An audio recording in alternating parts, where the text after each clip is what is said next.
Como indicamos, esta serie es una charla con nuestros expertos, es oportunidad de hacerles las preguntas. Antes de comenzar, le quiero introducir quién tenemos aquí en el panel. Primero comenzamos con el doctor Miguel Escobar, que es el director médico en Gulf States Hemophilia Trumphilia Center. También tenemos la señorita Kelly Fraga, que es doctora de terapia física en la Universidad de Miami Hemophilia Treatment Center. Y también la señorita Sabrina Farina, que es la trabajadora social principal en Gulf States Hemophilia Trumphilia Center. Ahora, primero comenzamos con el doctor Escobar. Ya tenemos algunas preguntas que algunos participantes nos han enviado antes de esta serie. Vamos a comenzar con ellas, pero no tengan pena, por favor, cualquier pregunta la pueden poner en el chat. Primera pregunta, doctor Escobar, es para usted. Y dice, ¿cuál es la fisiología detrás de un inhibidor y cómo diagnosticamos realmente esto?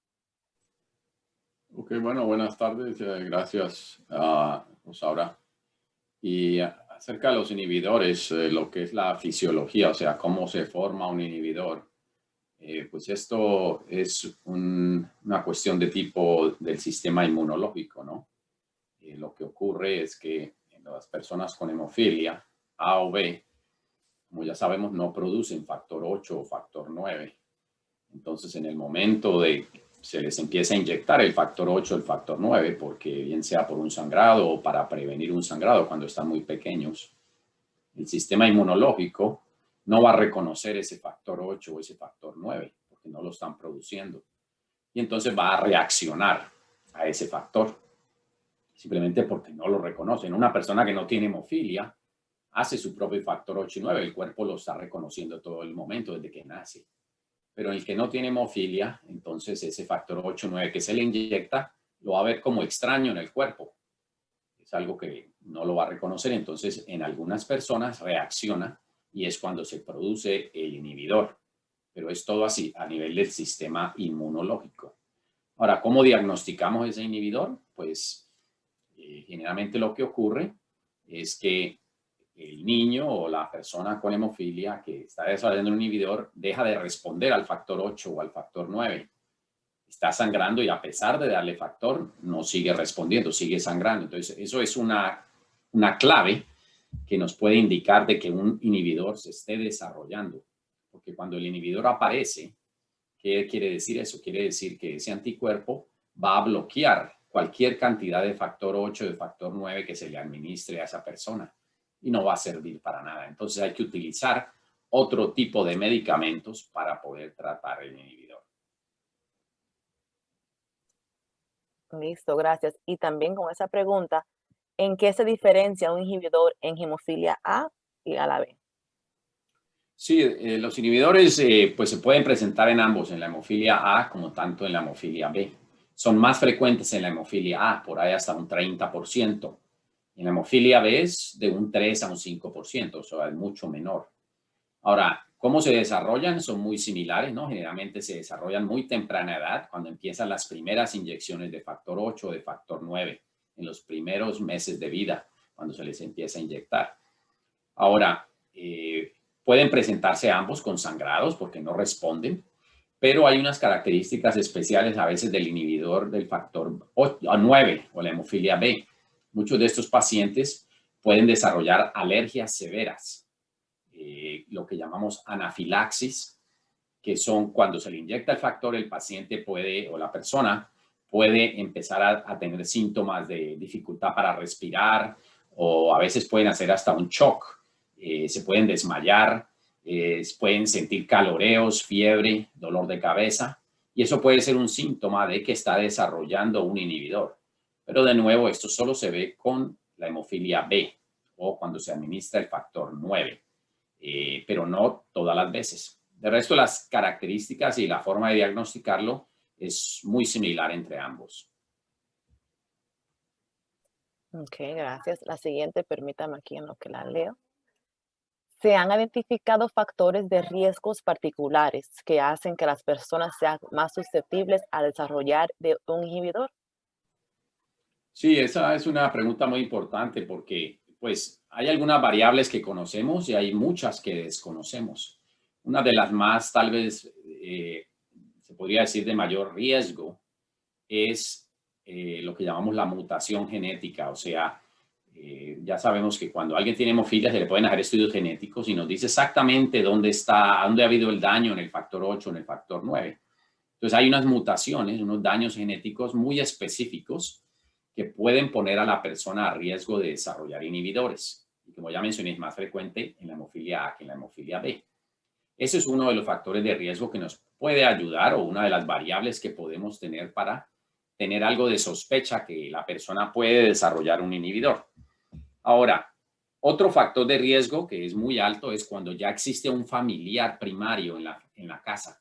Por ejemplo, si tenemos un niño que tiene un inhibidor alto y nace un hermanito con hemofilia también, ese hermanito tiene un riesgo muy alto de desarrollar un inhibidor también porque su hermano lo tiene.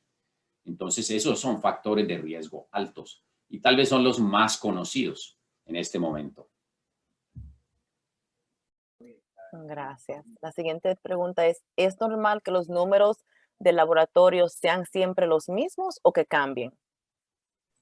Me imagino que se están refiriendo a los niveles de factor, tal vez, o de Sí, inhibidor. eh, Sí, creo que factor, no, en la pregunta ok. no se da detalle.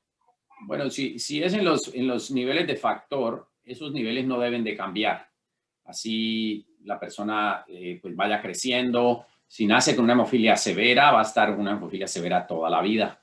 Si nace con una hemofilia leve, va a mantener esos niveles también a través de toda la vida. Ahora, hay que tener en cuenta que puede haber una variabilidad mínima dependiendo del laboratorio que se utilice. ¿No es cierto? Tenemos pacientes, por ejemplo, que le miden un nivel de un 2%, en otro laboratorio tiene un 3, en otro laboratorio puede tener un 5, en uno. Esa variabilidad es normal y no va a haber mucha diferencia para el tratamiento, va a ser exactamente el mismo. Ahora, si se está hablando de títulos de inhibidores, los niveles de inhibidores sí pueden cambiar mucho y eso depende de muchas cosas. Si se le está dando mucho factor, el inhibidor puede elevarse a niveles muy altos, o si no se le está dando ningún tipo de factor 8 o 9, el inhibidor puede bajar y a veces desaparecer. O sea, desde el punto de vista de medición de inhibidores sí hay variabilidad, pero ya los niveles de factor, por ejemplo, los de nacimiento, con esos niveles se debe de quedar toda la vida. Listo. Aquí dice, ¿puede alguien desarrollar un inhibidor si cambia la marca del factor? Sí, esto también es una pregunta muy interesante y lo que se ha visto por lo general es que no ocurre, porque tenemos muchos pacientes que cambian de un producto a otro por muchas razones. Por ejemplo, cuando estaban pequeñitos recibían un producto X, cuando ya crecen cambian a otro producto Y o vuelven al mismo. Esos cambios no parece que produzcan mayor riesgo de inhibidores. Se cree que es muy seguro poder hacer eso y lo que hemos visto es que realmente el riesgo es muy bajito, o sea que no veo yo que haya ningún problema que cambien de productos. Ok.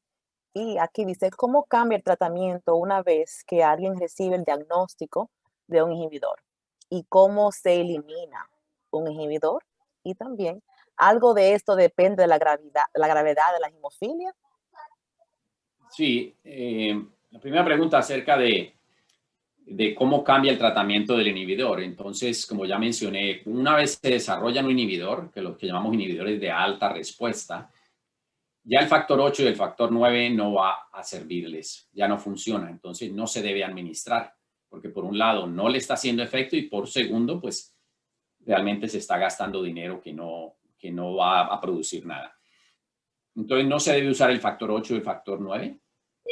Pero se pueden utilizar productos como los agentes bypass, ¿no es cierto? El agente protrombínico activado, el factor 7 recombinante, son drogas que están aprobadas para el uso específicamente en inhibidores, pero también se puede llegar a utilizar ahora una nueva terapia que hay, la terapia de no reemplazo, el emicizumab, se puede utilizar también para prevención de sangrados en estos pacientes. Entonces el tratamiento va a ser completamente diferente.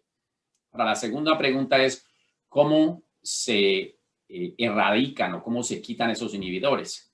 Y el tratamiento de elección es algo que se llama la terapia de tolerancia inmune. Cuando se identifica ese inhibidor o ese anticuerpo en ese niño, entonces se le coloca en dosis muy altas de factor 8 o de factor 9. Y hay muchos protocolos, se le puede dar diario, día por medio, 3 veces a la semana, pero lo importante es estarle dando constantemente ese factor 8, 9 por mucho tiempo. Puede ser días, semanas o años, para tratar de saturar el sistema inmunológico y así de pronto evitar que ese inhibidor siga subiendo y desaparezca. Pero esta respuesta no es 100%. Las personas que responden más o menos es en un 70-80% de las personas. O sea que puede haber personas que no respondan a esto y van a quedar con un inhibidor por mucho tiempo. Listo, gracias. Y la siguiente pregunta, ¿se han avanzado, permiso, hay algunos avances en los tratamientos o hay algo en curso que venga? Pues para los inhibidores como tal, hay un producto que se acaba de aprobar recientemente, es otro factor 7A recombinante, que ha sido aprobada para la hemofilia con inhibidores. Hay otro factor 7 que está en estudios en este momento también.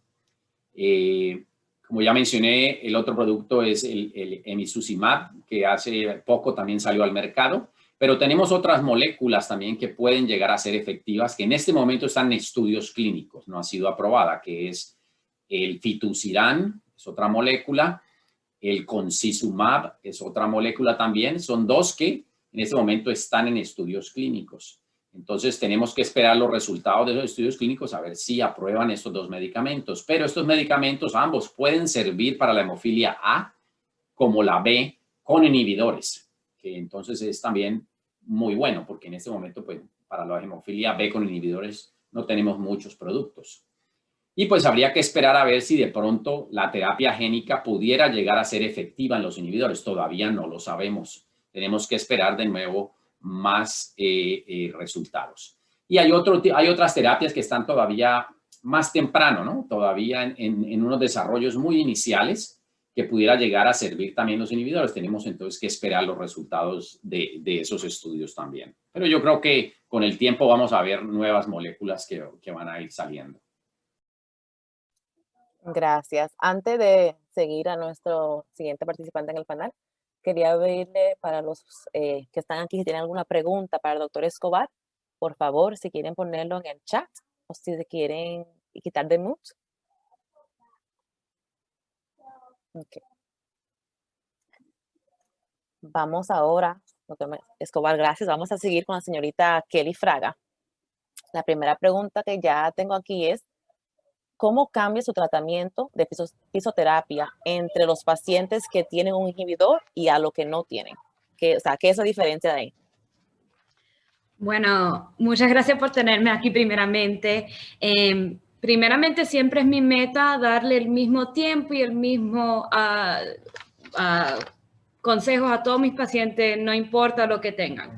Eso ya dicho, los pacientes que tienen un inhibidor o los que han tenido un inhibidor en el pasado, tiendo a darle más tiempo a ellos solo porque tienen una historia de posiblemente más sangrados, más daño a las articulaciones y pueden tener más dificultad de hacer las cosas diarias. Entonces, con ellos normalmente paso más tiempo en la clínica, tengo que dar más educación y yo también hago terapia en la clínica, en un gimnasio. Entonces, las sesiones con ellos tienden a ser más frecuentes y trabajamos en actividades un poco más simples muchas veces.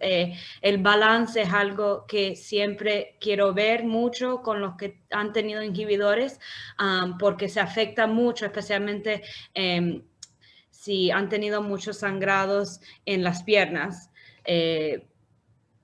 Y bueno, sí.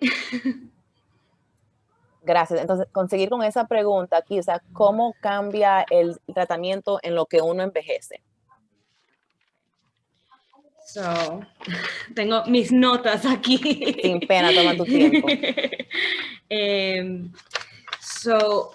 Cada etapa de la vida tiene una meta distinta. Entonces, yo siempre quiero individual lo que estoy haciendo con el paciente basado en la meta.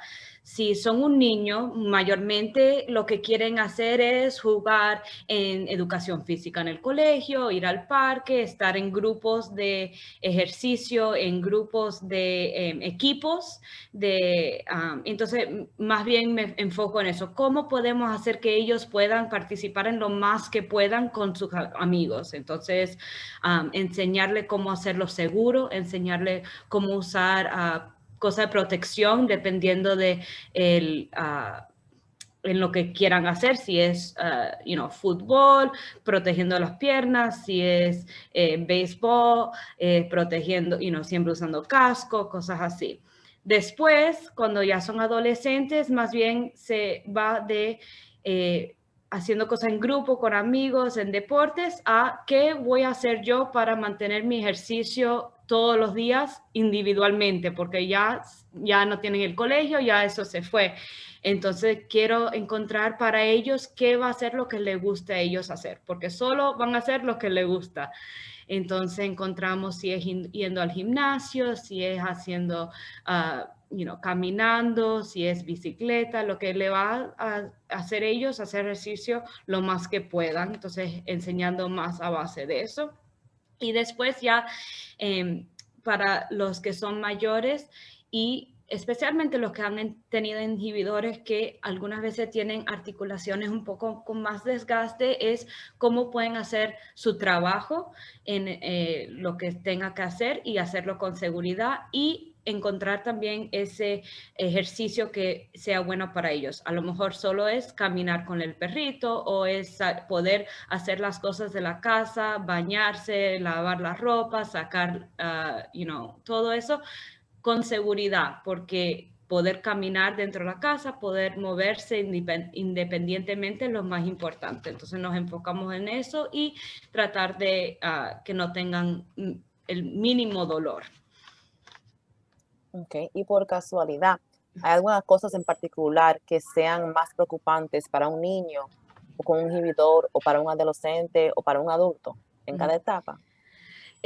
Bueno, siempre con los niños es prevenir, ¿verdad? Queremos prevenir que hagan daño a las articulaciones. Entonces, si tienen un inhibidor, es mucho enseñar a los padres qué mirar para saber el minuto que hay un sangrado, porque lo más antes que se pueda reconocer, lo más antes que se pueda dar, si no pueden tomar factor por el inhibidor, pero un bypass agent, como dijo el doctor Escobar, lo más rápido que se pueda dar tratamiento de medicina, lo mejor. Entonces, mucha educación para los niños en esa parte y a los padres, claro, que ellos son los que lo van a reconocer. Y a los niños yo también trato desde que son muy chiquiticos, 4, 5, 6 añitos, hasta tengo algunos de 2 y 3 añitos que ya pueden hablar un poquito más, darle a ellos esa meta de decirle, mira, tú le puedes decir a mami cuando algo te molesta, tú puedes decir por ti cuando algo, si te diste un golpecito que nadie te lo vio y decírselo a mami o papi, abuela, el que esté en la casa, o ir a la maestra o el profesor de educación física y explicarte, mira, esto me pasó, a lo mejor hay que llamar a mi mamá o papá y trato de que ellos entiendan mucho eso, que ellos pueden decir por ellos lo que les pasa al cuerpo para poder tratarlo lo más rápido posible. Ya los adultos, ellos entienden mucho más y saben cómo tratarse mucho más, entonces con ellos es, más bien cómo tolerar el desgaste que algunos tienen en las coyunturas, cómo hablar con a lo mejor un ortopédico, si quieren hacer una cirugía, un reemplazo de rodillas, reemplazo de distintas coyunturas que es posible. Entonces, explicarle más bien de eso. Listo, gracias. Tengo una aquí que es un poco larga, permíteme lo que la leo.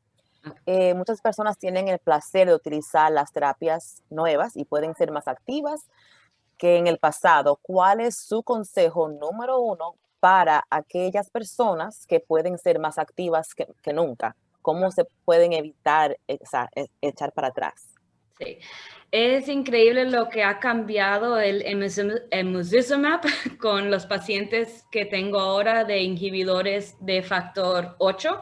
Este medicamento le ha completamente cambiado el mundo, le ha abierto el mundo a las posibilidades a muchos pacientes de nosotros físicamente para poder regresar a una vida un poquito más normal porque ya tienen control de los sangrados. Muchos de ellos tuvieron inhibidores que duraron mucho tiempo o en el pasado tuvieron muchos sangrados que ya le han hecho un desgaste y ya han pasado mucho tiempo sin esa parte física.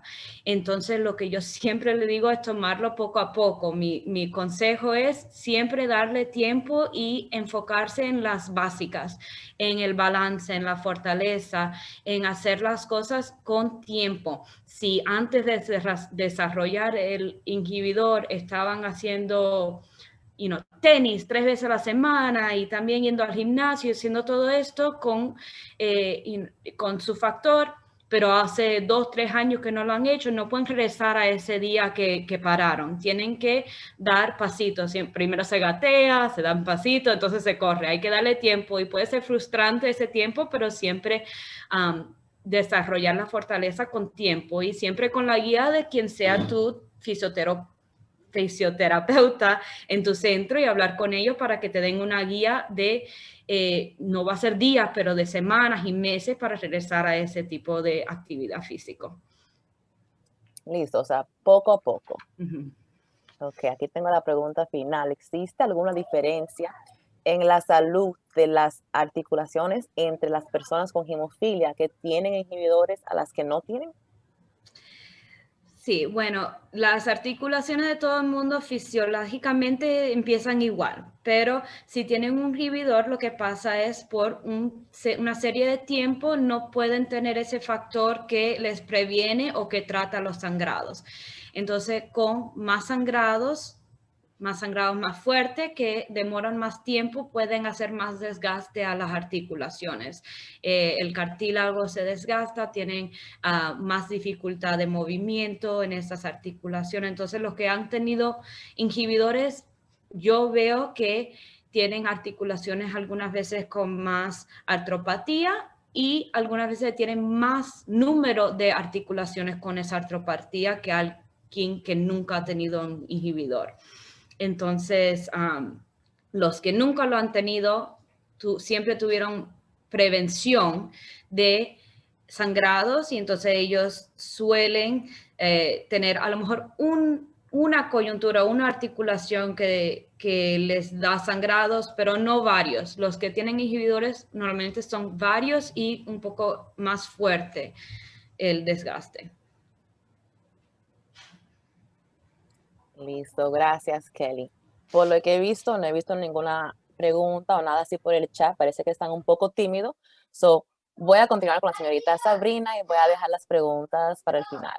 Ok, Sabrina, la primera pregunta para ti es, en tu opinión, ¿qué importancia tiene un sistema de apoyo sólido para las personas con un inhibidor? ¿Y cómo podemos desarrollar de la mejor manera esta red de apoyo? Primero, gracias para la invitación hoy. Sistemas de apoyo son muy importantes a lo largo de la vida. Cuando una persona viene a la clínica, hablamos de un inventario de sistemas de apoyo y cómo podemos ampliar los sistemas de apoyo para incluir a la comunidad de trastornos hemorrágicos. Para agregar a su sistema de apoyo, es valioso tener amigos con trastornos hemorrágicos que pueden relacionarse con lo que está experimentando. A través de estas relaciones en la comunidad de trastornos hemorrágicos, aprende que no está solo en cómo se siente o con lo que está lidiando en la vida. Gracias. Ahora, ¿tiene usted otro consejo más específico sobre cómo manejar la hemofilia con inhibidores en la escuela? O sea, ¿qué se hace con un niño que necesita factor? ¿Qué sucede? Sí, programar una reunión con el personal de la escuela al comienzo de cada año escolar. Empezar un plan de salud individualizado para su niño. Todos los estudiantes con trastornos hemorrágicos deben tener un individual plan de salud. Sea a lo más transparente y detallado posible al explicar el plan de tratamiento médico al personal de la escuela y también a su niño, para que su niño pueda comenzar a comprender por qué es importante controlar su condición crónica en el sistema escolar. Discuta con la escuela qué opciones tiene su niño si se necesita factor. Pregunta, ¿permitiría la escuela que su niña infunda si es necesario? ¿Hay una enfermera en la escuela para ofrecer asistencia? La escuela preferirá que los padres estén presentes en la escuela para ayudar a su niño. Estas preguntas ayudarán a iniciar un diálogo con la escuela. Gracias. Y la siguiente dice, ¿deben los padres hablar con la trabajadora social de su hijo sobre cuestiones relacionadas con la crianza de los hijos? ¿Y cómo manejaría la trabajadora social esa conversación? Sí, el programa para padres anteriores que empoderar a los padres ahora se conoce como EEM. Es como 20 años este programa.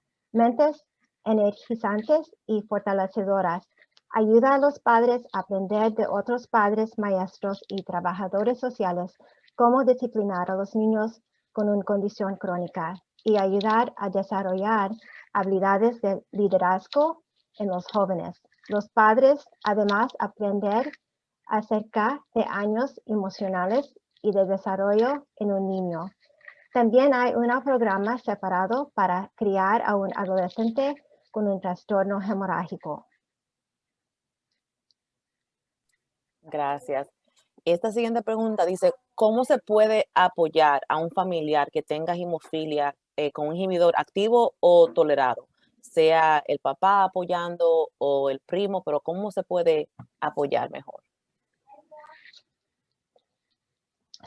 Apoyar. Déjame ver en mis notas también. Pues escuchando, validando sentimientos, estar presente en el momento, eliminar las distracciones, dedicar tiempo de todo corazón al familiar que tiene un inhibidor, no tiene precio. Piense a todas las decisiones que tomamos en un día. Es importante ofrecer la mayor cantidad de opciones en la vida cotidiana a la persona para empoderarla con el derecho a la autodeterminación y ayudar a la persona para que comprenda que toma decisiones sobre su estilo de vida todos los días sobre lo que tiene control. Gracias. Esta aquí es la última y es un poco larga, se la voy a leer. ¿Cómo aquí dice a menudo el cuidador, el padre o la tía, quien sea, a veces se involucran mucho en la vida del paciente que tiene el inhibidor? Pero aquí dice, ¿cómo animar a los cuidadores para dividir su tiempo de manera justa, sabiendo que el niño tiene un inhibidor y hay que asistirlo, pero también, o sea, se tiene que cuidar de sí mismo? Sí, preguntarle a los hermanos o las hermanas cómo le gustaría participar en el apoyo a su niño con un inhibidor y reconocer verbalmente a los hermanos o las hermanas por apoyar al niño con un inhibidor. Los padres y los cuidadores principales pueden considerar cuenta que deben dedicar tiempo a que los niños disfrutan de sus propias actividades y pasatiempos. Los padres y cuidadores principales pueden considerar para pasar tiempo con todos los niños por dividiendo y conquistando. ¿Y qué impacto tendría eso en las relaciones de los padres con los niños, lo que están cuidando? Sí, es que los hermanos y las hermanas, si ellos sienten que mucho tiempo va a el otro niño con un inhibidor, cuando crecen todavía ellos van a recordar de esas memorias. Por eso hay recomendaciones para los padres, también para ellos a platicar y a ver cómo pueden tener tiempo con todos los niños para ayudar a la familia. Listo, gracias Sabrina. Ahora es el tiempo para cualquier participante si quiere hacerle una pregunta a la señora Sabrina, Kelly o doctor Escobar, sin pena, sin vergüenza. Si no, yo tengo preguntas adicionales.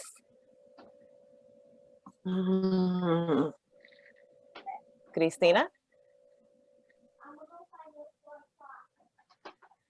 No sé, escuché como que quiere hablar. Si no puede hablar, lo puede poner en el chat. Mientras tanto, voy con la pregunta mía. Es para todo quien quiera responder primero, bien pueda. ¿Cómo se le ha visto afectada la salud mental de la comunidad del inhibidor durante la pandemia de COVID-19? Kelly, ¿quieres ir primero? Sí, bueno, seguro que Sabrina tiene mucho que decir de este, pero lo que yo veo en la sección de ejercicio, lo que ha afectado mucho es que como todo cerró, los gimnasios, los parques, los colegios, los lugares que todos los niños y adultos hacen toda su recreación, su ejercicio, para muchos eso es cómo se relajan en el día. Ellos pasan el día trabajando en el colegio, entonces tienen esa horita del gimnasio, o los niños pueden salir al parque después de estar sentaditos en el colegio el día entero. Y la cerradura de esto ha sido muy, muy difícil para tantos. Es algo que pasamos todos, que entre la familia hay que hacer lo mejor que puedan. Ya ahora aquí en la Florida, aunque sea mucho está abriendo, ya los parques se abrieron, los gimnasios están abiertos con algunas precauciones, entonces ya está mejorando ahora, pero lo que yo traté de ayudar lo más que pude con mis pacientes es hacer llamadas, ver cómo están, yo tengo un sistema donde hago programas de ejercicio que puedan hacer en la casa sin tener que tener ningún tipo de pesas ni nada. Entonces le hacía dibujitos y se los mandaba, mira, trata esto en la casa, trata lo otro y lo que puedan hacer. Y con eso pasamos el tiempo, pero fue muy, muy difícil. Excelente, ¿no? Todavía es difícil. Sabrina. Sí, junto con el manejo de la propia condición crónica, muchas personas están luchando con aumento de sentimientos como ansiedad, sentimientos de aislamiento, síntomas de la depresión o el duelo por la pérdida de miembros de la familia. Doctor Escobar. Sí, pues como dice Kelly y Sabrina, ¿no? Esto nos ha afectado a todos, tal vez a unos más que a otros, pero al principio sobre todo hubo mucho temor de la comunidad de hemofilia, porque mucha gente creía que iba a ser un factor de riesgo para infectarse. Y realmente no es un factor de riesgo tener hemofilia, tiene el mismo riesgo que cualquier otra persona. Pero lo que tienen que entender es que hay factores de riesgo para la persona en general, ¿no? Que son los ya conocidos, como es la enfermedad coronaria, la enfermedad pulmonar, la obesidad, la diabetes. Y pues muchos de nuestros pacientes ya tienen estas enfermedades, entonces los ponen a alto riesgo, pero no necesariamente porque tiene hemofilia. Otro de los temores que había era que si podían seguir con su profilaxis, así les diera el COVID. Y realmente sí, nosotros recomendamos, a pesar de que si llega a dar COVID, que sigan con profilaxis las personas que están en profilaxis, porque necesitamos que no sangren, ¿cierto? Entonces esa parte es importante.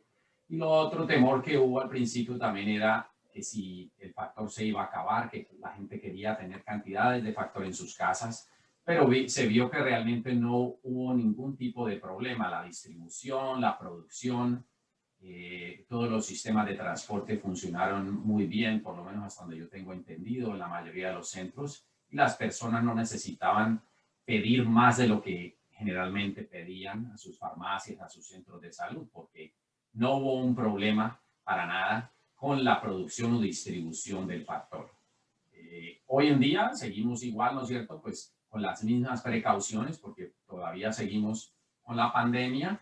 Y pues lo que recomienda la Federación Mundial y NHF es que si tienen acceso a las vacunas, que se vacunen, ¿no es cierto? Si no hay una contraindicación, porque pues vamos a prevenir infecciones severas. Entonces, esa es la recomendación que todavía estamos haciendo. Gracias. Aquí también tengo otra pregunta en relación con la pandemia. Dice aquí, dentro de sus respectivos campos, ¿han surgido algunas más inequidades de salud durante la pandemia para sus pacientes o para la comunidad en sí? ¿Te estás dando cuenta? ¿Que se han salido, qué dices? Algunas otras inequidades de salud.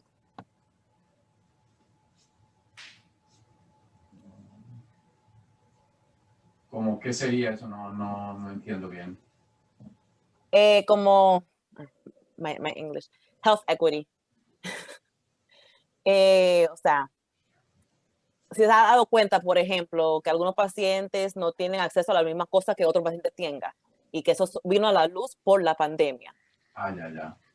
Bueno, desde el punto de vista de hemofilia, que yo esté enterado, no es cierto. Yo creo que dependiendo del territorio donde la persona viva, pues a veces hay más acceso a la vacuna que a otras personas, ¿no? En las ciudades grandes de pronto hay más acceso, de pronto ya en las áreas más periféricas o en las áreas rurales de pronto no haya tanto acceso a la vacuna. Pero todo depende, yo creo que del estado donde vivan y las circunstancias de cada estado, de cada ciudad como tal. Pero desde el punto de vista de la hemofilia, yo no he visto que haya una diferencia, no debería haber. Y lo importante es que se comuniquen con sus centros de hemofilia si tienen alguna duda, ¿no? Con sus médicos primarios. Sí. Lo que yo he visto diferencia con terapia física, bueno, lo que yo hago es con mis manos. Todo es mirar, tocar, mover, es todo muy personal y lo mejor que se puede hacer es hacerlo en persona. Entonces, cuando empezó la pandemia, que tuvimos que cerrar todo, la clínica de nosotros entero, el HTC de nosotros, fue todo telehealth, haciéndolo todo vía Zoom, así como lo estamos haciendo ahora, que para los doctores, los trabajadores sociales, a lo mejor es un poco más fácil porque lo de ellos es más a base de hablar, entenderse de eso.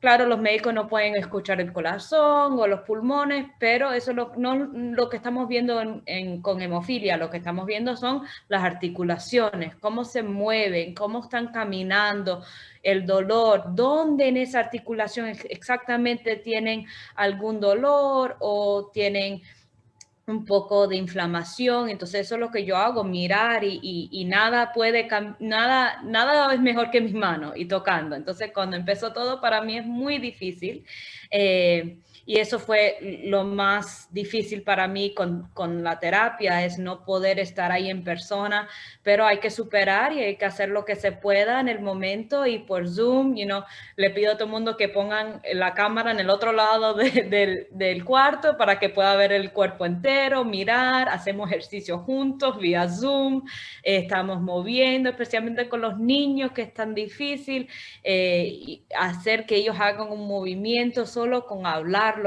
Eso fue lo único que yo he visto que la pandemia nos ha mucho cambiado, pero hacemos lo que podemos y los pacientes especialmente, que yo creo que los que tienen hemofilia ya saben superar y han superado todo y ellos de veras han puesto de su parte. Todos mis pacientes quieren seguir siendo físicos y hacer sus ejercicios y poner de su parte lo que puedan todos hemos llegado a este punto y vamos a ir siguiendo. Excelente. Sabrina, ¿tienes algo que agregar? Sí, para mí es un poquito diferente. Cuando los pacientes vienen a la clínica, los adultos y también los padres están platicando más.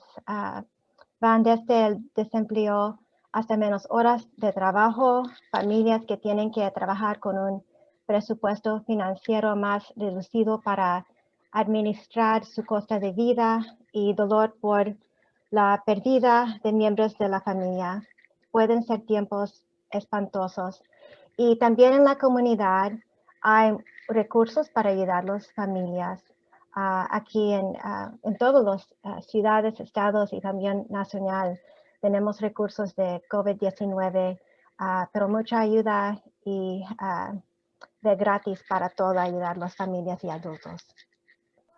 Listo, muy importante, gracias. Ahora, mi última pregunta para todos antes de cerrar la sesión acá es, ¿cuál es su mayor mensaje que quiere que los participantes se lleven de esta sesión hoy? Bueno, puedo empezar yo pues yo diría que lo más importante es la comunicación con su centro, ¿no? Como ya saben, el paciente con hemofilia debe ser visto por un equipo comprensivo, como lo manejan en los centros de hemofilia, ¿no es cierto? Porque pues tenemos los especialistas a todo nivel, desde las enfermeras, a las terapeutas, las trabajadoras sociales, los odontólogos, cirujanos, todo, que no se van a encontrar en la comunidad realmente. Entonces es crítico, es muy importante que hagan ese seguimiento con su centro de hemofilia. Cualquier pregunta se comunican. Generalmente hay muy buena relación y comunicación con los centros y es el sitio ideal para poder atender no solo al individuo que tiene hemofilia, pero también a sus familiares cuando tienen preguntas, cuando necesitan entrenamiento. También hacemos seguimiento de las portadoras, las hermanas, las primas, las tías, que eso es importantísimo, poder hacer un diagnóstico de una portadora. Entonces, si tienen familiares que haya sospecha, que tengan una hemofilia, otra enfermedad hemorrágica, por favor, comuníquense con los centros, porque es el mejor sitio para que obtengan la información adecuada. Gracias. Sí, yo puedo ir a base de esa misma idea, es la comunicación. Para mí, cualquier meta que alguien tenga de deporte, ejercicio, lo que sea, algunas personas piensan, no, yo no puedo hacer eso, para mí no es eso. Sin tener esa idea, mejor es preguntar, ir al fisioterapeuta de tu centro y ver, mira, quiero hacer esto, ¿cómo lo puedo hacer con seguridad? Y siempre hay un plan que podemos llegar a algo que se parezca a lo que tú quieras y hacerlo juntos y con seguridad. Listo, gracias. Sabrina, ¿quieres agregar algo más? Sí, para que no vayas en el camino solito. Siempre hay que recordar que con quien se siente cómodo platicando, si es alguien ahí en la clínica, una enfermera, trabajador social, el doctor o el chapter, o si es nacional, para pedir ayuda, porque hay muchos recursos ahorita para ayudar con COVID-19 y también para emergencias de todo lo que tenemos, por ejemplo, con disasters. Perfecto. Gracias a todos, doctor Escobar, Kelly y Sabrina, por su participación. Hemos llegado a la conclusión de nuestra sesión. Quiero recordarles de nuevo, por favor, de llenar su evaluación para asistirlo en hacer esta sesión mejor el siguiente año.